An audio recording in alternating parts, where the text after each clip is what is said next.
Jadi di sini ada soal, jadi pada soal ini kita diberikan ada sebuah bola pejal, dia memiliki massa M. Jadi di sini M besar adalah massa bola pejal, kemudian jari-jari si bola pejalnya ini adalah R kecil, seperti itu. Kemudian dia itu bergerak menuruni sebuah bidang miring dengan sudut theta terhadap arah mendatar. Jadi sudut bidang miring terhadap arah mendatar adalah theta. Jadi kita akan mencari berapakah percepatan si bolanya. Dalam hal ini, berapakah percepatan linearnya.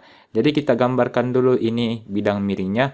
Jadi di sini ada bidang miring, kemudian di atasnya ini terdapat ada sebuah bola yang dia akan bergerak turun ke bawah. Jadi bolanya ini adalah bola pejal. Jadi kita gambarkan dulu bolanya.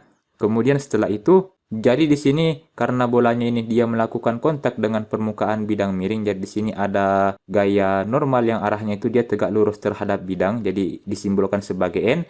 Kemudian di sini ada gaya berat yang arahnya itu tentunya dia ke bawah, yaitu mg. Kemudian di sini tentunya kita bisa proyeksikan terhadap sumbu X yang arahnya ke sini dan terhadap sumbu Y yang arahnya ke sini. Jadi di sini mg sin theta. Kemudian setelah itu di sini adalah mg cos theta, seperti itu. Kemudian setelah itu di sini karena kita tidak diberikan keterangan apakah bidang miringnya ini adalah bidang yang kasar atau licin, maka kita anggap saja ini adalah bidangnya bidang kasar. Jadi di sini ada gaya gesek yaitu besarnya F kecil yang melawan arah gerak bendanya, seperti itu.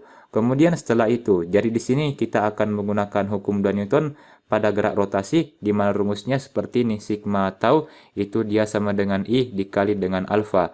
Jadi di sini kita lihat sigma tau adalah resultan momen gaya yang terdapat atau yang bekerja pada si bolanya ini. Jadi yang menyebabkan bolanya berotasi itu adalah karena adanya kehadiran si gaya geseknya ini. Jadi gaya gesek dia menyebabkan bolanya ini dia itu bisa berotasi. Kemudian setelah itu di sini bolanya dia mempunyai jari-jari yaitu besarnya R. Jadi di sini gaya yang menyebabkan dia berotasi dia itu tegak lurus terhadap lengannya yaitu R ini yang merupakan jari-jari si bola pejal. Jadi sini kita langsung masukkan F dikali dengan R yaitu gaya yang menyebabkan benda berotasi dikali dengan lengan gaya yang tegak lurus terhadap gayanya.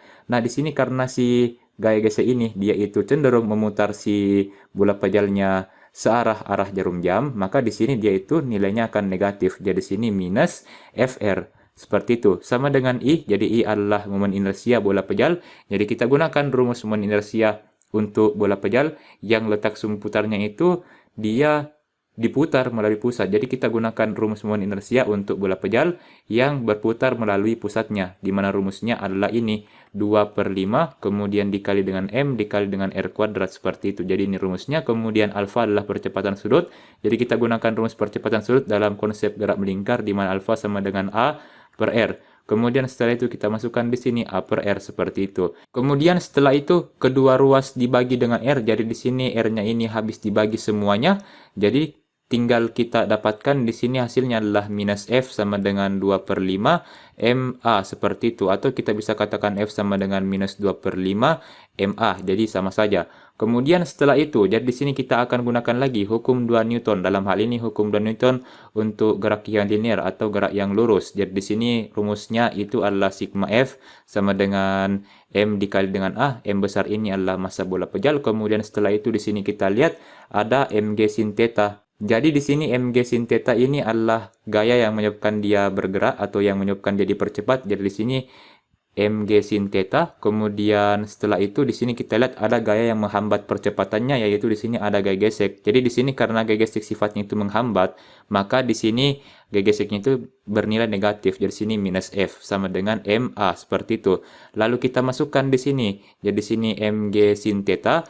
Jadi kita ganti di sini F kecilnya menjadi minus 2/5 MA, yang ini jadi di sini minus, kemudian minus 2/5 MA sama dengan MA. Kemudian setelah itu mg sin theta, kemudian setelah itu ditambah 2/5 MA, kemudian sama dengan MA, kemudian setelah itu jadi di sini mg sin theta sama dengan jadi di sini MA dikurang 2/5 MA.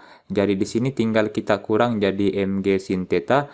Jadi kita samakan penyebutnya. Jadi di sini 5/5 MA, kemudian dikurang 2/5 MA, seperti itu. Jadi tadi kita dapatkan di sini itu ialah mg sin theta, itu dia sama dengan 5/5 MA, kemudian dikurang 2/5 MA, kemudian setelah itu dikurang. Jadi di sini mg sin theta sama dengan, jadi di sini 3/5 MA. Jadi di sini M-nya habis dibagi sehingga percepatan linearnya itu adalah, jadi tinggal kita pindahkan 3/5-nya di sini 5/3 G sin theta. Jadi inilah jawabannya. Jadi di sini satuannya adalah meter per detik kuadrat. Jadi di sini kita buat opsi baru karena tidak ada jawaban 5/3 G sin theta. Jadi rumusnya itu, maksud saya jawabannya itu adalah F, di mana F adalah 5/3 G sin theta. Jadi di sini satuannya meter per detik kuadrat, jawabannya itu F. Sekian dari saya, sampai jumpa di soal berikutnya.